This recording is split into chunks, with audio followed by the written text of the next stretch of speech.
Hi everyone, my name is Charlie and today I thought that I would read you some of my poetry.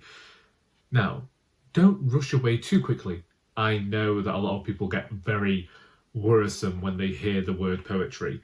Indeed, when I released my collection Shepherd's Delight last year, people who had previously read and said they enjoyed all of my books would give me that knowing smile and put the book down because they just weren't interested in poetry, or so they thought. And since today is World Poetry Day, at least I believe it is, I thought that we could share in some poems. Shepherd's Delight is a collection that was about 8 years in the making. I know that the first poem that I'm going to read, and the one that prompted the collection, Ovine Gynecology, was written in 2014 for a competition which I was longlisted in. When I wrote this first poem, it really snowballed into me every now and then writing poems about my family, about my agricultural background, the fact that whilst I come from a long line of farmers,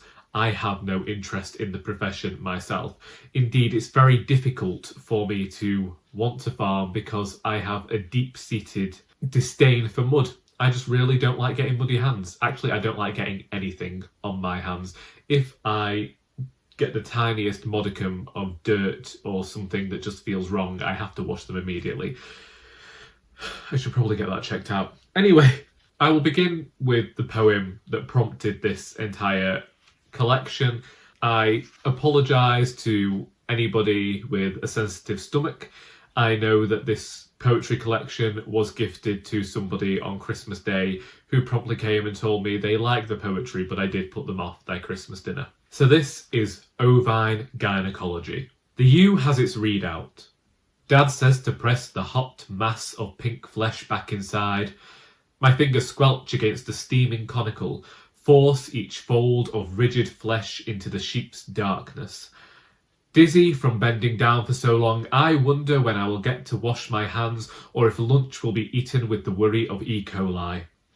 Dad stitches a truss to her back end, both farmer and physician, yet still she complains, bleats and heaves herself as though we've inconvenienced her.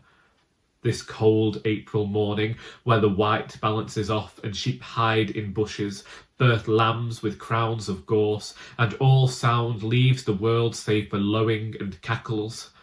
This is the real beauty of spring. The sheep rule this empire, where crows bide their time as lambs frolic. A clan of wool trailing prolapses that is our penance to fix. And I've talked about that before. When I was younger, Easter used to be the time when we were off school and farming children would be out helping their parents to lamb the sheep. At least that is supposedly the role of the child. For me, it often meant sitting in the Land Rover reading John Steinbeck as a teenager, or being up the field playing Power Rangers when I was much younger. I should have done those sequentially, but whatever. I oftentimes found myself either stood in a entryway to block the sheep from going down there. I was basically a gate because otherwise I was no use nor ornament. And holding in all of these sheep's prolapses that year is what made me say, no more, I don't want to farm anymore. An ancestor of mine had the opposite thing happen. They were somebody who worked for the butchers. The poem that I'm about to read describes the event that saw them decide that they were going to give up butchery and head into farming. And, I like that I was the converse of that. This poem here is entitled The Butcher's Boy. The butcher's boy rides his bicycle through Bollington. He brings cuts of meat in brown paper packages, knocks at the door of Mrs. Hollinshead. She has a craving for proper pork sausages. The butcher's boy rides his bicycle through Bollington. Not that he wants to, but it pays good wages. He wants to roam wild moors, shepherd sheep, to comb the woods alongside his collie. The butcher's boy is tossed from his bicycle in Bollington when a tractor passes and knocks him into a verge. He has scrapes on his hands, smashes his collarbone, and the driver just laughs as he heads back to the hills. The boy brings his bicycle back to the butcher, scowls his way past a queue of mad customers. tells the butcher to sod his black pudding and keep the bike. He can deliver his own pissing tripe. The butcher's boy that was mentioned in that poem is my dad's dad. And he used to own, then subsequently rent, due to some familial drama that we don't need to get into here, a farm on the Cat and Fiddle Road. And upon his death, this ended up being sold. About 10 years afterwards, there was a fire after this family had spent a lot of money refurbishing and renovating this old farmhouse, because admittedly there were no modern amenities when my grandparents had it. This poem is about a journey up there, and I think the ways in which we consider places our own or our families when we are children and having to almost navigate that those are no longer our spaces. So this is entitled Longclough.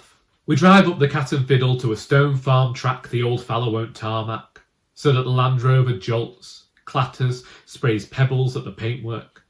We cross the fields, grass as pale as ashes, thin black reeds grope from beneath the earth, damned demons pleading for salvation, reaching towards a sky full of clouds, mist white, where buzzards dance with crows, fight with gulls for dominance, for the slim pickings of a fresh dead lamb.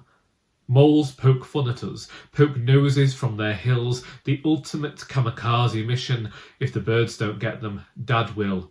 And rabbits dig their holes beside badger sets. Their pockmarks and craters are acne scars upon this prehistoric skin. A chimney smokes up ahead. Perhaps Nana Alice is burning a tree again, its trunk filling the living room. There are no fire hazards in a Macclesfield forest. We reach the swamp, a farmyard of knee-deep mud where old cars go to die, their parts Frankensteined onto other faulty machines.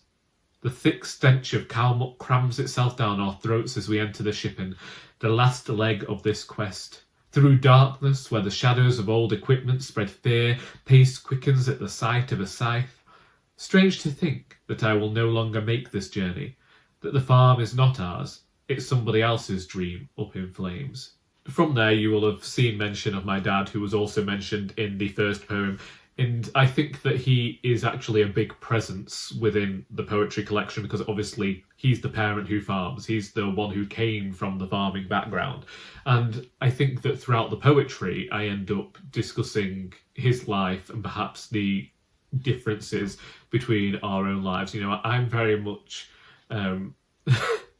the townie, and as much as I enjoy the countryside and love walking around it and just can feel at peace there, there is no part of me that wishes to go and enter into that back-breaking world of agriculture, which is so heavily maligned by people. And there is, I think, a forgetfulness that the people who farm actually might not necessarily have any other option, but that's a story for another day. This next poem I'm reading because it is a tale that has become one of those family myths. It's one of those legends that gets brought up every now and then.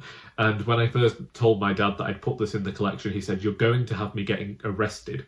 Then I read Seamus Heaney's collection a few months ago, was that Death of a Naturalist, and he'd written a poem about something similar, and both of those things have linked in my mind. I think his is a lot worse than this one. It's called Numeracy Lessons 1964. He learns to count at Longclough, drowning kittens in a water bowser, a favour to his mother. If there are any cats left in the yard when I get home, you're in for a clout. He hangs them on the clothesline, dripping onto the dry stone. The dogs worry at the brittle kitten carcasses. His mum returns on the Winkle bus, says she was only messing. And I really think that just says it all, really. And this next poem is also about Longclough and is about something that regularly happened when we visited when I was younger. As you will have heard, we had mention of the swamp. It was not a swamp, it was just a very muddy, boggy bit of Longclough, which we had to cross to actually get into the ship and to get to the yard, to get to the farmhouse.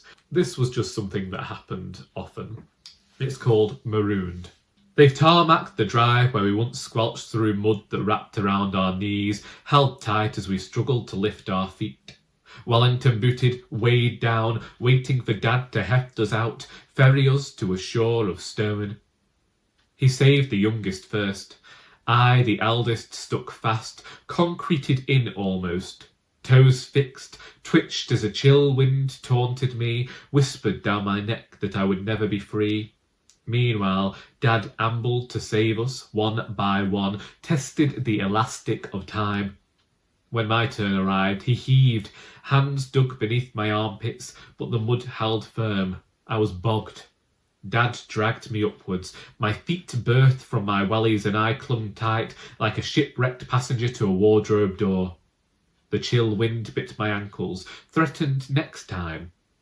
I wonder if they salvaged my wellies before laying the drive, or if firm rubber stands immured beneath the tarmac. This next one that I'm going to read is the title poem, Shepherd's Delight.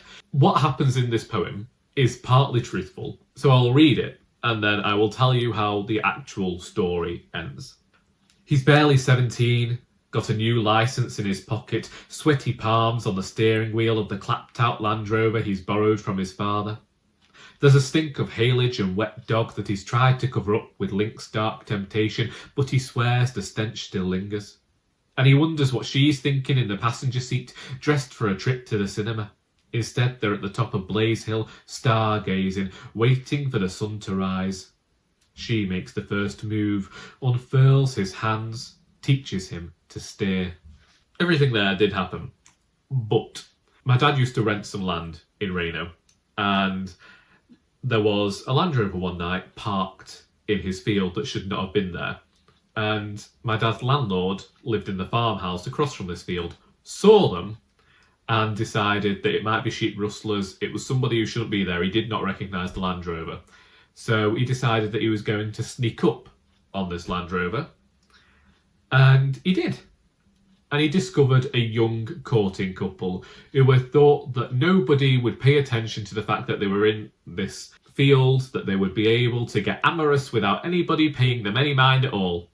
Well, my dad's landlord went and ruined the mood, and I'm pretty sure that that young lad will have been traumatised. The next poem is one that I wrote quite early on into the writing of this collection, and is a memory that has stuck in my mind for decades now, which is when my two older brothers were both determined that they'd be able to shoot and prepare a rabbit for eating. But this is what it means to be a man.